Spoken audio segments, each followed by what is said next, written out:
Hey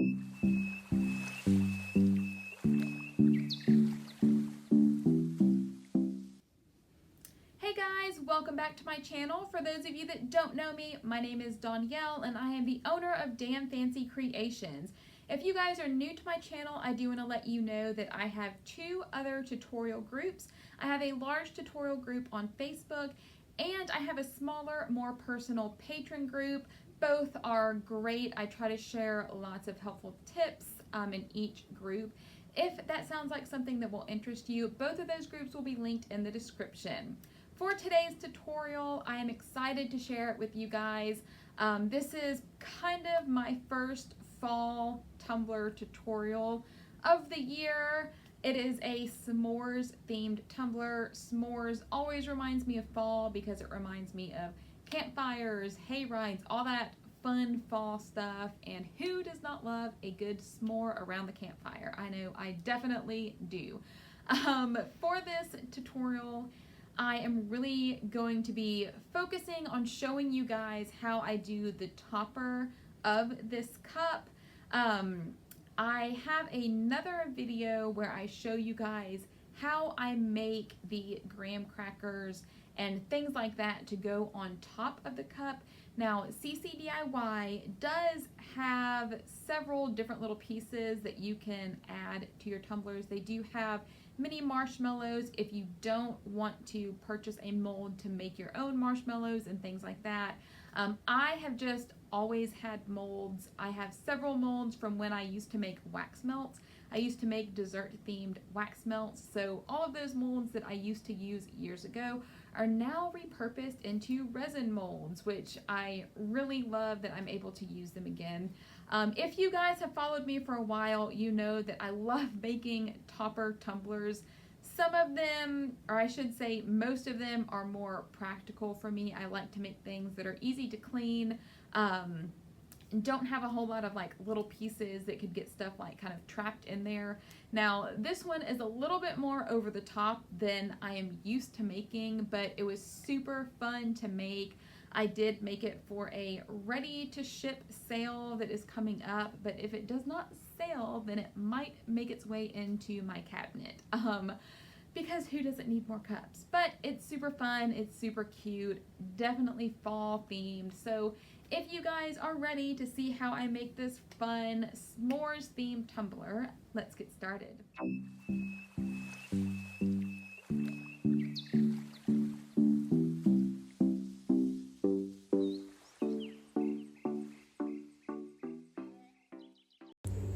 Alright guys, so since this tumbler is mainly going to be a tutorial for the topper, I went ahead and glittered, epoxied, and dremeled the top and bottom edges of this tumbler. If you need to sand the tumbler, you can sand it and either re-epoxy or spray it with a gloss spray sealer so the sanding marks do not show up underneath the water slide. I am wetting the back of my water slide and I'm going to set it to the side and wait for the backing to loosen. A lot of you guys have asked what waterslide is in some of my tutorials. So waterslide is basically a special type of paper. You can print on it with your inkjet or your laser printer, seal it with clear spray paint if you're using an inkjet printer, and then when you wet the waterslide, the image will detach from the backing and you can apply the image directly to your tumbler. So when the image starts to detach from the backing, you know it's ready to apply to your tumbler. I do wet my tumbler with a wet paper towel. That way the image can be moved around and maneuvered until you get the image where you want it on the tumbler. You guys can see that I am moving it slightly. It really didn't need a lot of tweaking. And then I am going to take a microfiber cloth that is dry, and I typically will hold one corner of the water slide and very lightly squeeze any of the water out from underneath the image.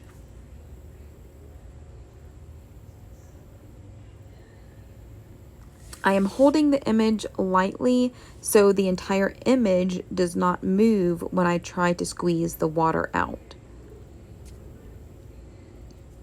And once you get the majority of the water out, the image is not going to move around as much. So you can apply a little bit more pressure when you are squeezing that water out from underneath the image.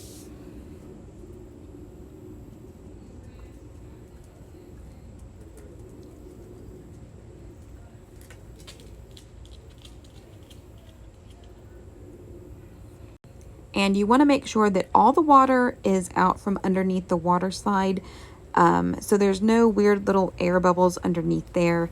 And I typically will wait about an hour for my water slides to dry, if not overnight, before I put epoxy on top, because you don't want any trapped water or air underneath there when you go to epoxy.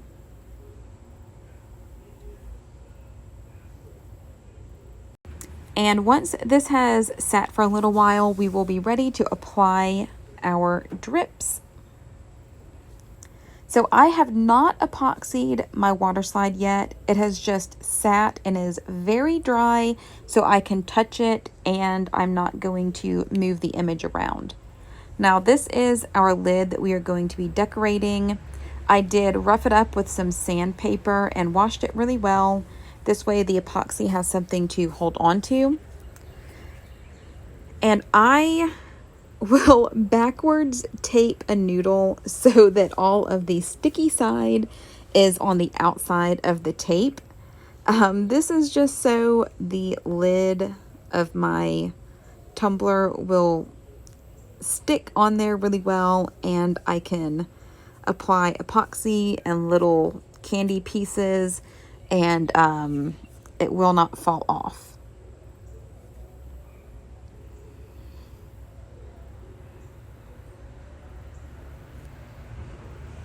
So I'm going to kind of set these to the side for a second. So I am going to be using artist resin. I do not like using fast set for my drips. I do not like being rushed to apply drips to my cup. I would rather just use nice and thick and get it as thick as I would like it, or just wait an hour or so until the epoxy gets to the thickness that I like. So I am speeding this up a little bit for you guys. Right now I am just mixing my artist resin together. I am doing a couple of different cups with this round of thickened epoxy.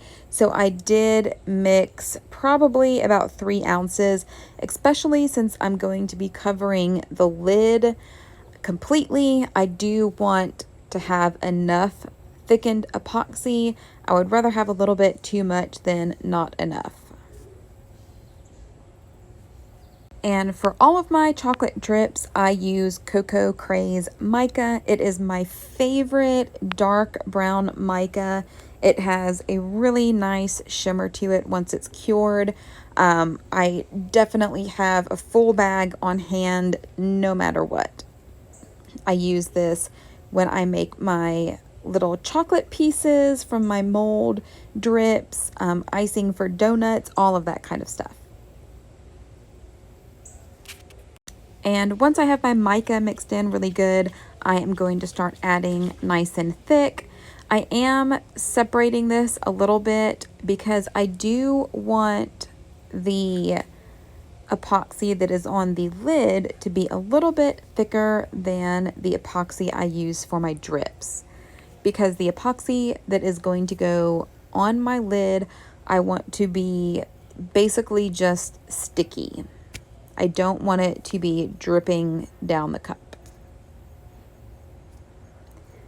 And with nice and thick, I do add quite a bit of nice and thick.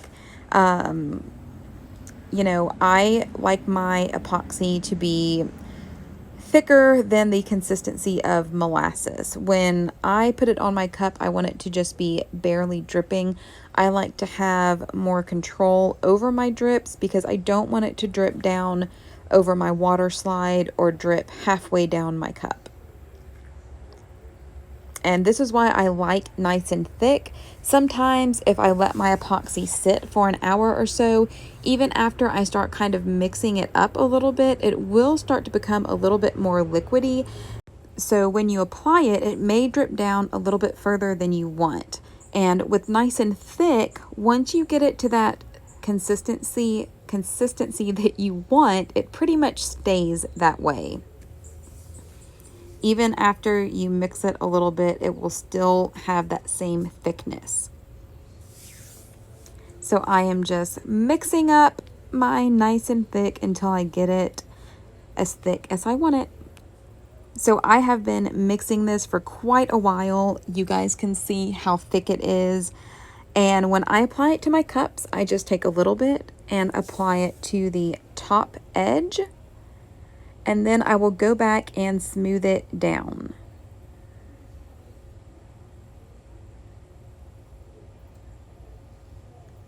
So I typically work in sections. I do 1/2 at a time. And then smooth the other half down.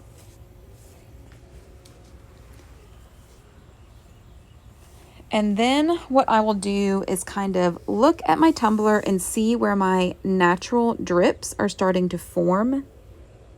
And I will take a small bead of epoxy and just kind of place it in the drip that is already forming. Now, obviously, if you want a larger drip, then you will need a larger bead of epoxy. If you want a smaller drip, then you just need a smaller bead of epoxy. So I will just do this around the entire cup until I am happy with how my cup is looking.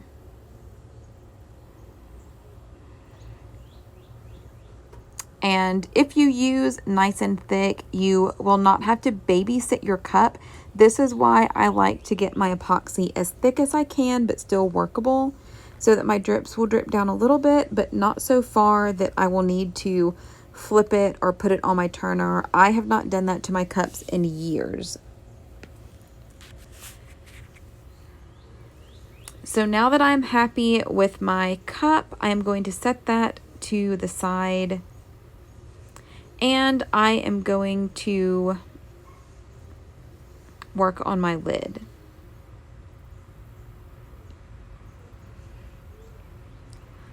If you guys have watched some of my other videos, you have seen the little pieces, how I make them. The graham crackers I just posted a video of. This is my marshmallow mold. It is just epoxy poured into a marshmallow mold. They look pretty realistic. I will link a video now showing you guys how I made my graham crackers out of Culture Sculpt. So these are all my little pieces that I'm going to use for my s'mores topper.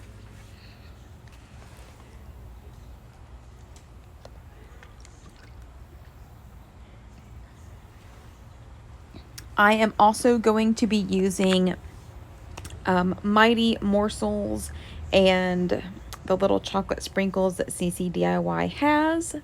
If you guys do not have any of their little candied pieces, I definitely suggest it. So I make sure my lid is on there good and firm, and I am basically going to ice it like a cupcake. It's funny, I have mentioned in videos before or my lives how I used to want to open a bakery. So it's kind of funny that a lot of this stuff that I did on cupcakes or cakes or cookies is kind of coming back to me now, but with epoxy or polymer clay or Culture Sculpt. So it's kind of fun.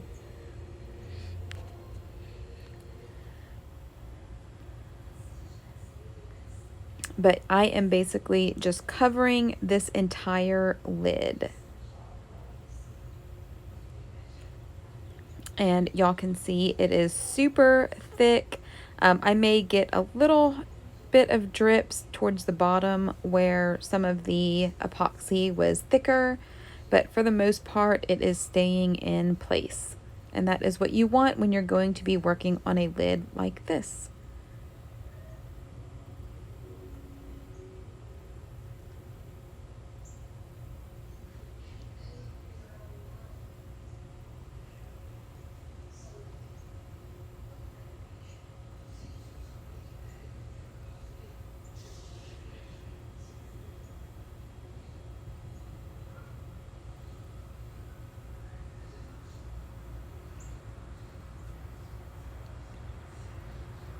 So once I have all of my frosting on my lid, I am just kind of taking all of my little pieces and placing them randomly around the top. And with the epoxy chocolate, it is a little bar, but if you hold the bar under hot water, it will become soft and you can easily cut them with scissors. The graham cracker pieces, I did start to kind of cut them with a serrated knife. And once you cut about halfway through, you can break them. And I did break them where I scored the graham crackers originally. So it was a thinner piece of epoxy Sculpt that you had to kind of break.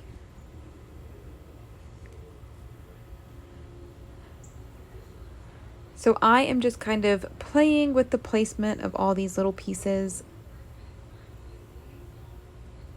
until you kind of get them how you like.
And you may have to adjust some of your little pieces, especially if your epoxy is a little bit too liquidy. I did have to adjust mine a little bit. I probably should have waited another 5 minutes or so before applying all of my little pieces, but it worked out fine. It still turned out really good. And then after I got all my pieces on there, I did go back with some of the thickened epoxy.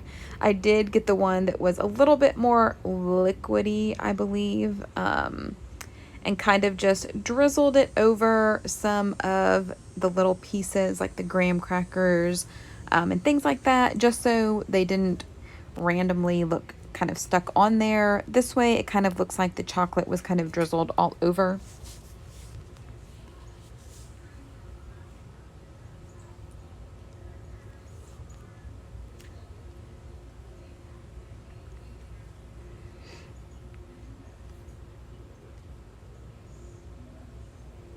So you guys can see now some of my graham crackers have some chocolate drizzle on them.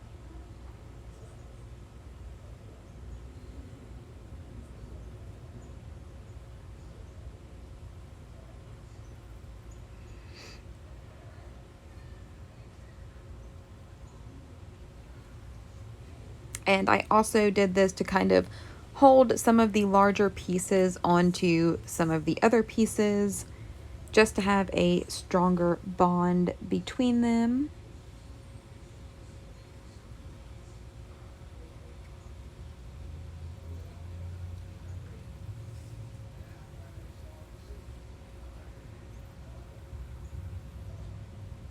So again, you guys can see that I am still kind of adjusting things.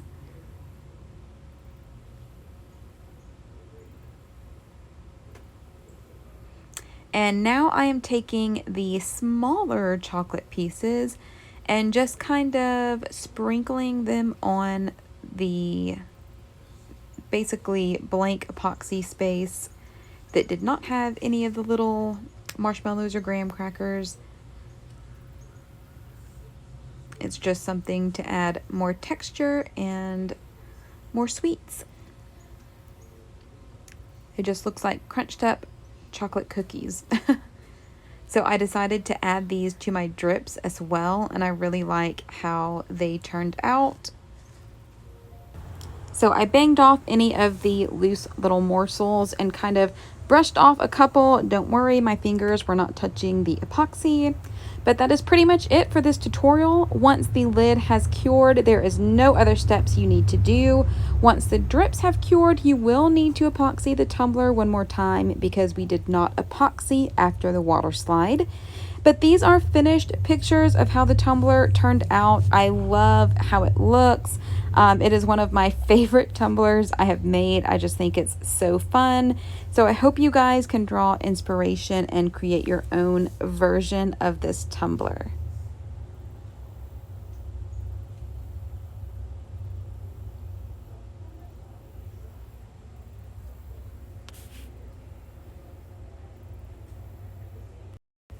If you guys enjoyed this tutorial or learned something new, please be sure to like, subscribe, and share. Don't forget to stay tuned to the next video coming up that was picked just for you. As always, if you're looking for more tips, tricks, or tutorials, be sure to find my tutorial group on Facebook or my Patreon group. Both will be linked in the description. Thanks for watching.